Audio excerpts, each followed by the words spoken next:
Hello friends, welcome to my YouTube channel Learn with Yoga. இன்னைக்கு இந்த வீடியோவில் GATE 2026 பற்றி ஒரு அப்டேட் தான் பார்க்க போகிறோம். GATE 2026 வெப்சைட் லான்ச் பண்ணி அந்த exam dates plus result dates எல்லாமே அனௌன்ஸ் பண்ணியிருக்காங்க. ஆர்கனைசிங் இன்ஸ்டியூட் வந்து IIT குவாஹாத்தி தான். இப்போ அதை பற்றின டீட்டெயில்ஸ் எல்லாமே பார்க்கலாம். இம்பார்ட்டன்ட் டேட்ஸ் கொடுத்துருக்காங்க. Online registration opens on August 25, 2025. Online registration closes on September 25, 2025 without late fee.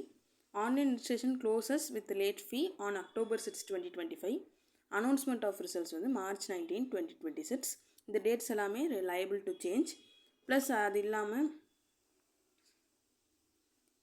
opening of online application portal GOPS வந்து August 25. Closing date of regular online registration September 25. Closing date of extended online registration October 6. Plus நம்மளுக்கு GATE 2026 examination என்ன நினைக்குன்னு பார்த்தீங்கன்னா February 7, 2026, February 8, 2026, February 14, 2026, February 15, 2026. இது எல்லாமே அந்த branch பொறுத்து உங்களுக்கு ஒரு டேட் அலோகேட் ஆகும். இது இல்லாமல் நீங்கள் GATE 2026 பற்றி எந்த டீட்டெயில்ஸ் பார்க்கணுன்னாலுமே gate2026.iitg.ac.in அந்த வெப்சைட்டில் போய் பார்த்துக்கலாம். ப்ரீவியஸ் இயர் கொஸ்டின் பேப்பர்ஸ் வேணாலுமே நீங்கள் சர்ச் பண்ணிங்கன்னா உங்களுக்கு ஆன்லைனில் அவைலபிளாக இருக்கும். இந்த வீடியோ உங்களுக்கு யூஸ்ஃபுல்லாக இருக்கும்னு நினைக்கிறேன் ஃப்ரெண்ட்ஸ். இந்த வீடியோ உங்களுக்கு யூஸ்ஃபுல்லாக தான் லைக் பண்ணுங்கள், ஷேர் பண்ணுங்கள், மறக்காம நம்ம சேனல் சப்ஸ்கிரைப் பண்ணுங்கள். தேங்க்யூ.